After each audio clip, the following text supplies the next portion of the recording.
جبریل براق لے کے حضور کی خدمت میں حاضر ہوتا ہے۔ حضور فرماتے ہیں دون البغل فوق الحمار، وہ جو براق تھا وہ خچر سے کچھ چھوٹا تھا اور گدھے سے کچھ بڑا تھا، تو میرے لیے براق تیار ہے۔ تو جبریل نے کہا کہ سب سے پہلے آپ کے دل کو غسل دینا ہے۔ تو فرماتے ہیں کہ میرے سینے سے دل کو نکالا گیا اور ایک تشتری میں رکھا گیا، اللہ اکبر، اور آب زمزم سے اس کو غسل دیا گیا۔ جب دل کو غسل دیا گیا تو جبریل نے حضور کے قلب اطہر کو دیکھا تو حیران ہو گئے اور بے ساختہ پکار اٹھے۔ علامہ بدر الدین عینی نے شرح صحیح بخاری کے اندر لکھا ہے کہ جو ہی قلب مصطفیٰ جبریل نے دیکھا تو بے ساختہ پکار اٹھے کہ قلب سدید فیہ عینان تبصران و اذنان تسمان، واہ واہ کیسا دل ہے جس میں دو آنکھیں ہیں دیکھتی ہیں، دو کان ہیں جو سنتے ہیں۔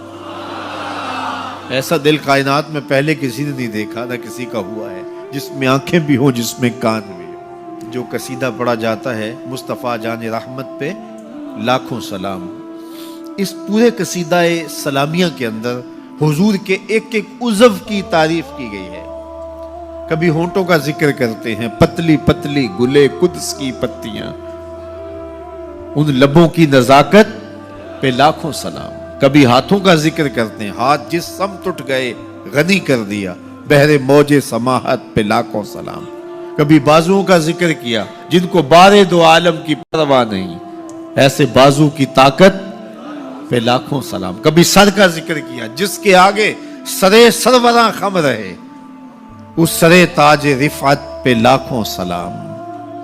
کبھی حضور کی مبارک بینی کا ذکر کیا، کبھی آنکھوں کا تذکرہ کیا، کبھی حضور علیہ السلام کی مبارک زلفوں کا ذکر کیا، ایک ایک عضو کا ذکر کیا۔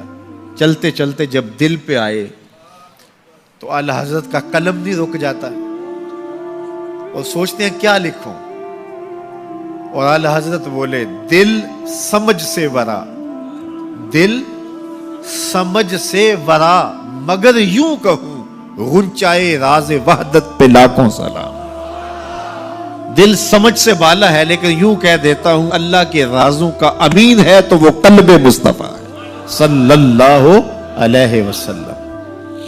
تو حضور علیہ السلام کا مبارک قلب اطہر جب نکالا گیا تو جبریل نے کہا قلب وقی فیہ عینان تبصران و اذنان تسمان، واہ واہ کیسا دل ہے جس میں دو آنکھیں ہیں جو دیکھتی ہیں، دو کان ہیں جو سنتے ہیں۔ حضور کی آنکھیں ہماری آنکھوں جیسی نہیں ہیں، نہ ہماری آنکھیں حضور کی آنکھوں جیسی ہیں۔ ہماری آنکھوں کے اندر تو میل کچیل آتا ہے، حضور کی آنکھوں میں مازاق کے کجلے لگے تھے۔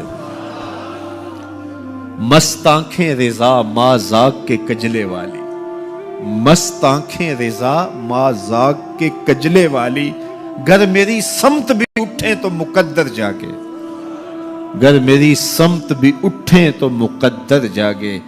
تو حضور کی مبارک آنکھیں، اللہ اکبر، کیا خوب سجن دیاں اکھیاں نے، کیا خوب سجن دیاں اکھیاں نے، جویں پر کے سرائیاں رکھیاں۔ سارے نبیوں کی زندگیوں کا مطالعہ کیجئے، ان کو سخت سے سخت، کٹھن سے کٹھن حالات کا مقابلہ کرنا پڑا اور حالات کی سختیاں انہوں نے گوارا کی، لیکن اٹھنے والے قدم پیچھے نہیں ہٹے، وہ آگے ہی بڑھتے چلے گئے اور عظیمتوں کے سفر طے کرتے گئے۔ سب سے زیادہ مشکل اور کٹھن حالات میرے اور آپ کے آقا و مولا حضور نبی رحمت صلی اللہ علیہ وآلہ وسلم کو ملے اور حالات کا جبر حضور کو سہنا پڑا، تلخیاں گوارا کرنی پڑی۔ پیدا ہوئے تو باپ کا سایہ سر پہ نہیں تھا، 6 سال کی عمر تھی کہ ماں انتقال کر گئی۔ حضور نے اعلان نبوت کیا تو اپنے ہی مخالف ہو گئے۔ سب سے پہلا شخص جو کھڑا ہوا اور جس نے بدتمیزی کی وہ رشتے میں سکا چچا لگتا تھا۔ اس کی بیوی سارا دن جا کے جنگل میں کانٹے جمع کرتی تھی، ام جمیل، اور جن راہوں سے حضور نے گزرنا ہوتا ان راہوں میں بکھیر دیتی۔ کہ پاؤں زخمی ہوں گے اور منزل پہ پہنچ نہیں سکیں گے، لیکن میرے حضور گھر سے نکلتے ہیں، ان کانٹوں سے بچ کے گزرتے ہیں اور ان گڑھوں سے بچ کے گزرتے ہیں اور پھر بھی ان تک پہنچ جاتے ہیں۔ کھود لیے گڑھے، بچھا لیے کانٹے، آ گیا ہوں تمہارے پاس پیغام آ کے۔ عقبہ بن ابی معیط حضور کے گلے میں کپڑا ڈال کے تو دیتا ہے، حضور کے گھر کے سامنے کوڑا پھینک جاتے ہیں، اجنیاں حضور علیہ السلام کے بدن میں حالت سجدہ میں ڈال دی جاتی ہیں۔ اور یہ وہی ایام ہیں کہ حضور کا شفیق چچا کفار کی ریشہ دوانیاں بڑھتی ہیں تو بولتے ہیں کل ما اجبتا، میرے بھتیجے جو تمہارے من میں آتا ہے کہو، میں جو ہوں تمہاری پشت پہ کھڑا ہوں میں۔ ان کا بھی انتقال ہو جاتا ہے، جناب ابو طالب بھی انتقال کر جاتے ہیں۔ ایک ایسی ہستی جو حضور پہ جان نچھاور کرتی ہیں اور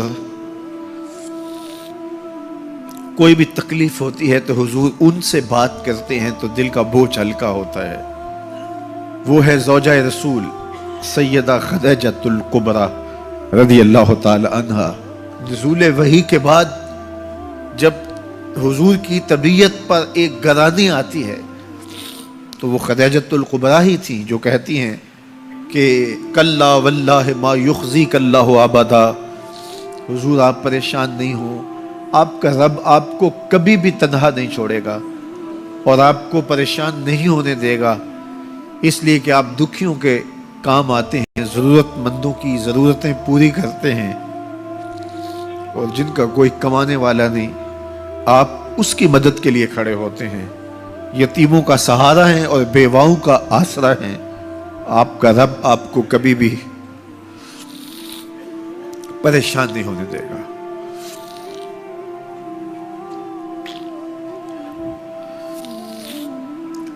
سیدہ خدیجۃ الکبریٰ کا بھی انتقال ہو جاتا ہے، جو ہر مشکل وقت میں ڈھارس بندھاتی تھی، پشت پہ سایہ بن کے نگہبانی کا فریضہ انجام دینے والے چچا بھی انتقال کر جاتے ہیں۔ عقبہ بن ابی معیط کی بدتمیزیاں بڑھ جاتی ہیں، راہوں میں کانٹے بچھتے چلے جاتے ہیں، گڑھے کھودے چلے جاتے ہیں، ادھر حضور کے غلاموں کو پکڑ کے چوراہوں میں لٹا کر کے کوڑے مارے جاتے ہیں، چکیاں پسوائی جاتی ہیں۔ حضور گزرتے ہیں تو عمار ابن یاسر کے خاندان کے ساتھ تکلیفوں کے پہاڑ ٹوٹے ہوئے ہیں۔ حضرت سمیہ رضی اللہ تعالی عنہا جو حضرت عمار ابن یاسر کی والدہ ہیں، ان کو مکے کے ایک چوک کے اندر ابو جہل نیزہ مار کے شہید کرتا ہے۔ حضرت یاسر شہید کر دیے گئے، بلال حبشی چکی پیستے ہیں اور بدن میں ان کے میخیں ٹھوکی جاتی ہیں۔ عجیب عالم ہے، اپنے بھی مخالف سکا چچا راستہ روک کے کھڑے ہو جاتا ہے، اوجریاں پھینکی جاتی ہیں، کانٹے بکھیرے جاتے ہیں۔ طائف گئے تو ان کا رویہ اتنا شرمناک اور اتنا دردناک تھا کہ اس کی تلخیاں بھولتی نہیں ہیں۔ اللہ کے محبوب ایک دن حرم میں آئے اور وہیں ام ہانی کے گھر جو حرم کے بالکل قریب تھا رک گئے۔ فرماتے آنا بین النوم والیقظہ، میں نہ تو ابھی سویا تھا نہ ابھی جاگ رہا تھا، میری درمیانی کیفیت تھی۔ تو فرماتے ہیں کہ میں اپنی چچا زاد بہن ام ہانی کے گھر میں تھا کہ جبریل براق لے کے آ گئے اور آ کے سندیسہ دیتے ہیں ان اللہ اشتاق الی لقائک یا رسول اللہ، محبوب زمانے کے دکھوں نے آپ کو گھیر لیا اور تکلیفیں حد سے تجاوز کر گئی ہیں۔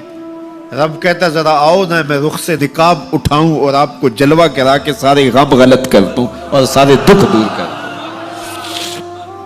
تکلیفیں حد سے بڑھیں، اذیتیں زیادہ ہوئیں تو مالک نے کہا محبوب وہ منظر بھی دیکھے کہ طائف کے بازاروں میں لوگ پتھر لیے کھڑے تھے، اب وہ منظر بھی دیکھو، رضوان جنت کے پھول لیے کھڑے ہوں گے، فرشتے کتاروں میں منتظر ہوں گے، وہ پتھر لیے کھڑے ہوں گے، یہ پھولوں کی کلیاں لیے جنت کی حوریں کھڑی ہوں گی۔ تو حضور کے استقبال کی تیاریاں ہیں. جبریل براق لے کے حضور کی خدمت میں